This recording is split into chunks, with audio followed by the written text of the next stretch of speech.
안녕하세요. 6월 1일 슬기로운 신앙생활 시간입니다. 오늘도 함께 나누도록 하겠습니다. 오늘 제목은 화해라는 제목으로 함께 나누려고 합니다. 마태복음 5장 21절에서 26절까지 말씀입니다.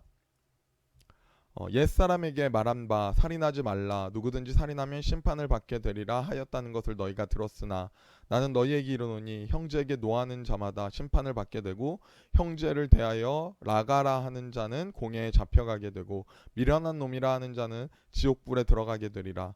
그러므로 예물을 제단에 드리려다가 거기서 내 형제에게 원망 들을 만한 일이 있는 것이 생각나거든 예물을 제단 앞에 두고 먼저 가서 형제와 화목하고 그 후에 와서 예물을 드리라. 너를 고발하는 자와 함께 길을 걸을 때 급히 사화하라. 그 고발하는 자가 너를 재판관에게 내어주고 재판관이 옥리에게 내어주어 옥에 가둘까 염려하라. 진실로 내게 이르노니 내가 한 푼이라도 남김없이 다 갚기 전에는 결코 거기서 나오지 못하리라. 아멘.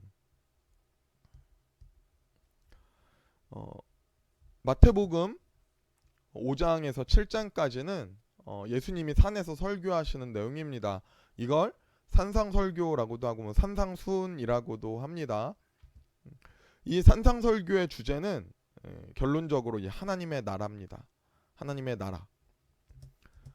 인간들이 소망하는 건 이 다윗의 나라죠. 그리고 이 솔로몬의 나라를 소망합니다. 왜 그렇습니까? 다윗은 전쟁에서 진 적이 없잖아요. 강한 나라가 다윗의 나라고 솔로몬의 시대보다 부유한 시대가 없었죠. 부유한 시대가 바로 솔로몬의 나라였기 때문입니다. 사람들은 부강한 다윗과 솔로몬의 나라를 소망합니다. 그런데 하나님의 나라는 어떤 나라입니까? 하나님의 나라는 하나님이 이루시고 하나님이 통치하시는 나라. 하나님이 다스리시며 하나님의 뜻이 이루어지는 곳이 바로 하나님의 나라입니다. 우리 그리스도인의 소망과 방향은 거기에 있는 거죠. 이 시간 이 관계에 대해 나누려고 합니다. 관계는요 너무 정직한 것 같아요. 정직하게 드러납니다. 이거는 어떨 때 보면요 굉장히 속상하기도 합니다. 내가 잘하고 잘못하고 이게 관계 속에서 드러나잖아요. 내가 누군가에게 인정을 받는지 받지 않는지 이 관계에서 다 티가 납니다. 어떨 때는요 보면 내가 진짜 친한 절친이 있다고 생각하는 친구가 있어요. 그런데 알고 보니까 그 친구는 나를 그렇게 생각하지 않았던 친구가 있어요. 그럼 어떻게 합니까? 어쩔 수 없죠. 어쩔 수 없습니다. 그냥 상처죠 사실. 관계는 때로는 우리에게 이런 상처를 줍니다. 관계는 또한 행동을 가장 정직하게 드러내는 게 관계잖아요. 당연하죠. 사랑하면요 사랑하는 것이 느껴집니다. 미워하면요 미워하는 것이 다 드러나고요 행동에서 다 느껴집니다. 여러분 이거 숨길 수 있습니까? 사랑하고 미워하는 것 행동에서 숨겨지나요? 관계 속에서 숨겨지나요? 아니죠. 다 드러납니다. 사람에 따라 정도는 달라요. 어떤 사람은요 바로 티가 나고요 바로 알 수 있는 사람이 있고요 어떤 사람은 막 그렇게 티가 안 나는 사람도 있습니다. 그런데요 차이는 있어도 그게 느껴집니다. 그러니까 드러나는 감정의 행동 때문에 서운하기도 하고요 상처도 받고요 그런 거죠. 사실 여러분 우리는 너무 정직하게 알 수 있습니다. 내가 하나님을 사랑하는지 아니면 사랑하지 않는지. 그렇지 않습니까? 누가 나에게 물어보면 너 하나님 사랑하냐 물어보면 우리가 대답할 수 있을지도 몰라요. 네 하나님 사랑합니다. 그런데 여러분 말로 알 수 있는 게 아니죠. 그 사람의 모습을 보면 알 수 있습니다. 우리 느끼지 않습니까? 누군가의 모습을 보면서 이 사람은 진짜 하나님 사랑하는 사람이구나. 예배를 대하는 태도를 보면 또 주변 지체를 대하는 사람들의 모습을 보면 알 수 있지 않습니까? 이 사람은 진짜 하나님 사랑한다. 우리가 굳이 말하지 않아도 보여요. 하나님 사랑, 이웃 사랑 이거 알잖아요. 그 사람의 행동을 보면 압니다. 여러분 내 모습도 알죠. 내가 진짜 하나님 사랑하나? 내가 진짜 이웃 사랑하나? 내 모습, 내 태도 보면 다 드러납니다. 사랑은 숨길 수 없습니다. 행동을 보면 사랑하는지 알 수 있는 거죠. 여러분, 죄인이 하는 일이 무엇입니까? 예, 죄인이 하는 일이 뭐예요? 죄인은요, 죄의 행동을 합니다. 반드시 해요. 여러분, 하나님을 사랑하지 않는 게 죄인이지 않습니까? 이거 거짓말 할 수 있나요? 예, 포장할 수 없죠. 숨길 수 없습니다. 예, 하나님을 사랑하지 않는데 하나님을 사랑한다고 백날 말해봤자 예, 나는 죄인입니다. 유대인들은요, 이 율법을 지키면 스스로 의롭다고 여겼습니다. 여러분, 근데 율법을 지키면 의롭나요? 네, 의롭죠. 그런데 여러분, 율법의 본질은 무엇입니까? 율법의 본질은요, 바로 사랑입니다. 또한 율법의 목적 또한 사랑입니다. 예, 율법은 하나님 사랑, 이웃 사랑을 말하고 있잖아요. 그 사랑이 본질이에요. 그러니까 하나님의 요구는 어떤 요구입니까? 이 율법을 기계적으로 지키는 게 아니라 하나님의 요구는 사랑하라는 게 하나님의 요구죠. 예. 사람들은 율법에 기록된 행위에 집중합니다. 유대인들은 율법에 기록된 그 행위에 집중해요. 율법에 써 있는 대로 했어. 그러니까 난 잘했지. 여러분, 근데 그게 맞습니까? 아니죠. 율법은요, 사랑을 위해 있는 거잖아요. 예. 그러니까 하나님의 요구, 하나님이 기뻐하시는 일은 율법을 기계적으로 지키는 게 아니라 사랑하는 거죠. 오늘 본문에도요, 사람들이 생각합니다. 그렇죠? 살인을 하게 되면 재판장에 서게 됩니다. 재판의 대상이죠. 그게 율법이니까요. 살인은 당연히 재판대에 서야 되는 명백한 죄입니다. 재판의 대상이 됩니다. 그러니까 오늘 본문에 이렇게 말하고 있죠. 21절입니다. 옛사람에게 말한 바, 율법입니다. 이 옛사람에게 말한 바 살인하지 말라. 누구든지 살인하면 심판을 받게 되리라 하였다는 것을 너희가 들었으나. 네, 율법은 살인을 하면 재판장에 세웁니다. 심판을 받게 되죠. 그런데 예수님은 어떻게 가르치십니까? 예수님은 이렇게 가르치지 않으세요. 예수님 이렇게 가르치세요. 22절입니다. 나는 너희에게 이르노니 형제에게 노하는 자마다 심판을 받게 되고 형제를 대하여 라가라 하는 자는 공의에 잡혀가게 되고 미련한 놈이라 하는 자는 지옥불에 들어가게 되리라. 아멘. 아니, 예수님이 가르치시듯 세 가지를 말하죠. 살인하는 자는 심판을 받게 된다라고 우리가 율법에서 배웠지만 예수님은 이렇게 가르치십니다. 형제에게 노하는 자마다, 형제에게 화내는 자마다 심판이다. 또 형제에 대하여 라가라 하는 자, 이 라가라는 말은요 무슨 말이냐면 이런 말이에요. 바보, 멍청이, 가치 없는, 어리석은, 이런 뜻입니다. 그러니까 유대인들이 대상을 경멸하는 말이에요. 이 라가라는 말이. 그러니까 이 형제에 대해서 경멸한 사람, 이 라가라고 하며 무시하고 멍청이라고 바보라고 한 사람들은 뭐 어떻게 된다고요? 공회에 잡혀가게 된답니다. 그리고 또 마지막으로 형제에 대해서 미련한 놈이라고 하는 자, 욕하는 자는 지옥불에 들어가게 된다고 말합니다. 이게 예수님의 기준입니다. 살인을 안 하면, 살인은 당연히 죄죠. 중범죄입니다. 심판을 받습니다. 그렇다고 여러분 살인을 안 하면 여러분 의롭습니까? 아니죠. 미워하고 경멸하고 화내면 그것도 재판의 대상이라는 것입니다. 여러분 율법의 글자로 보면 살인이 죄가 됩니다. 그런데 여러분 율법의 본질을 이해하고 나면요, 화내는 것도요, 경멸하는 것도요, 욕하는 것도 죄라는 거예요. 예수님은 그렇게 가르치십니다. 그러므로 계속해서 이어서 그러므로 예수님이 예배 전에 어떻게 하라고 가르치십니까? 예수님이 가르치세요.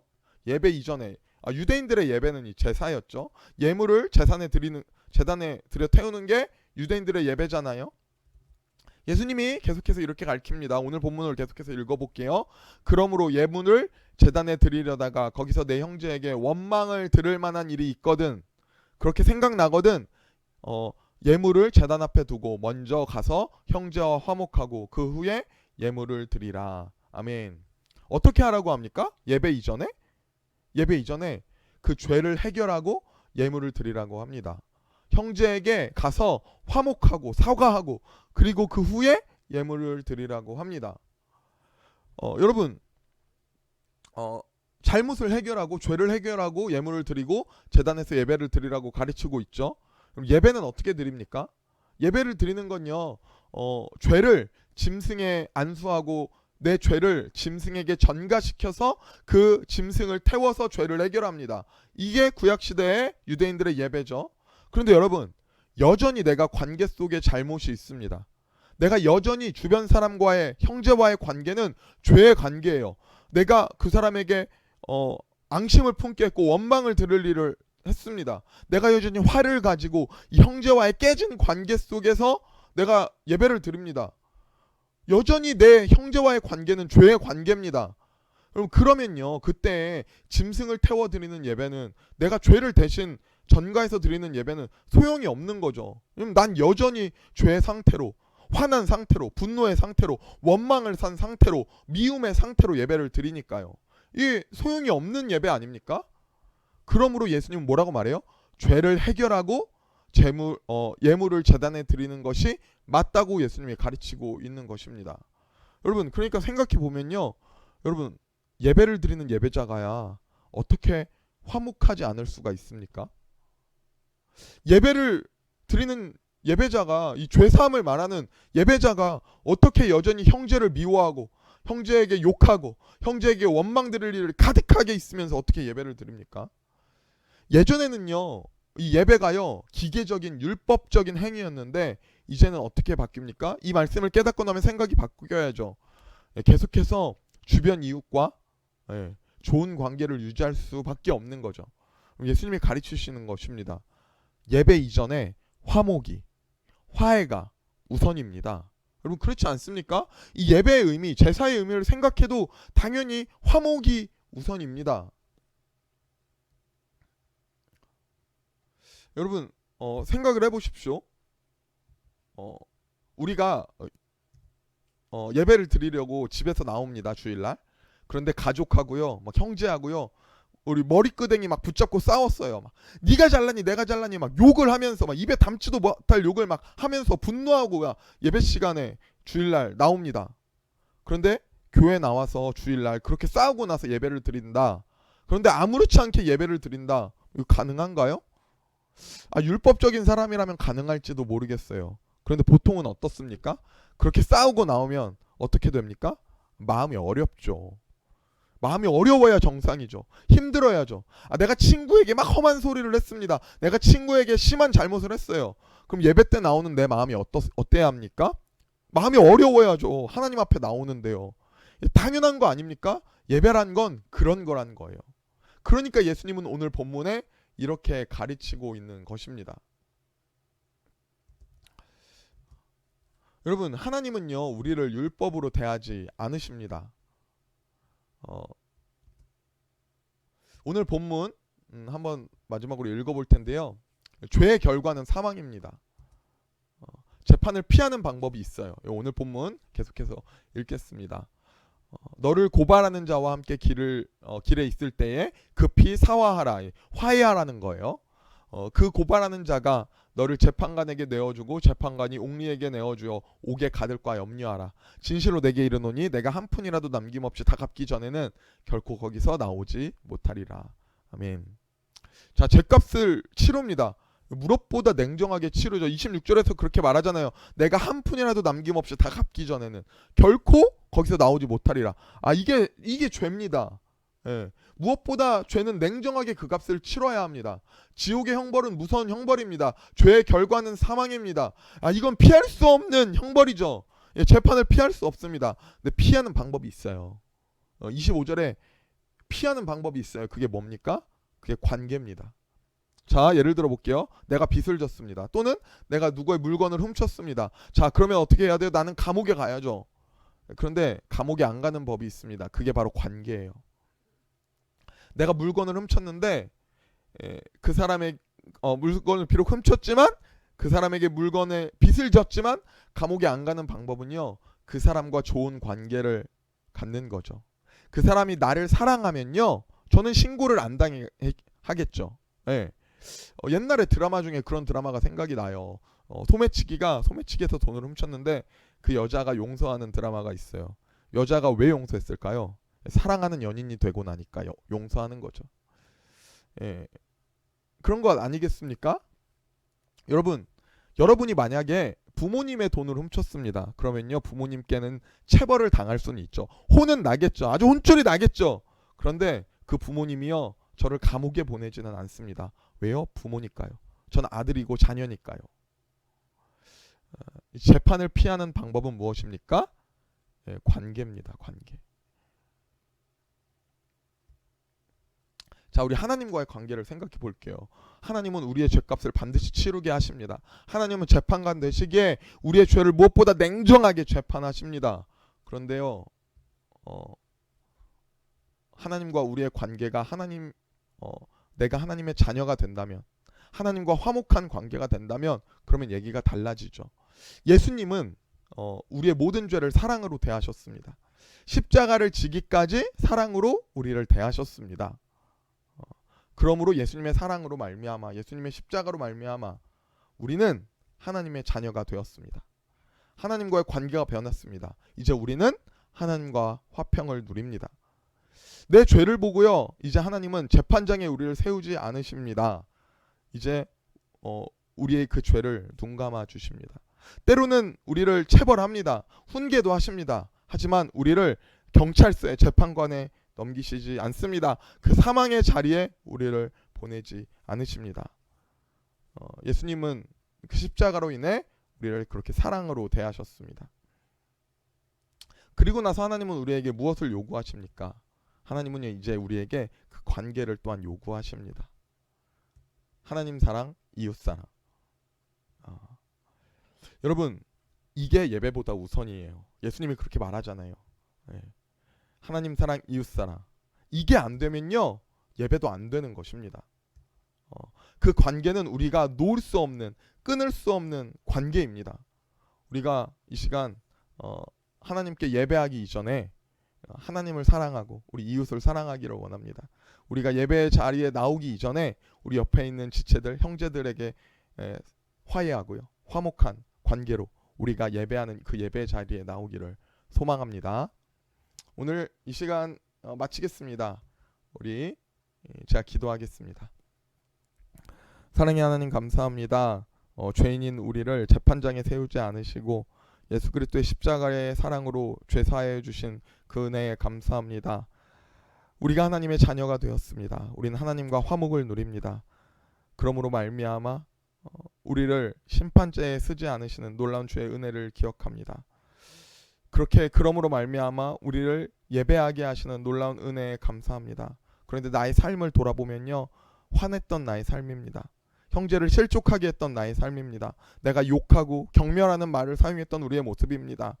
주님, 이 시간 예배 자리에 나옵니다. 하나님께 나아갑니다. 그 이전에 우리 옆에 있는 지체들과 형제들과 화목하며 화해하는 그런 관계로 세워지게 하여 주시옵소서. 그러므로 말미암아 참되게 하나님을 예배하고 참되게 하나님을 경배하는 귀한 예배자의 삶으로 살아가게 하여 주시옵소서. 예수님의 이름으로 기도드렸습니다. 아멘. 감사합니다. 우리 다음 시간에 보겠습니다.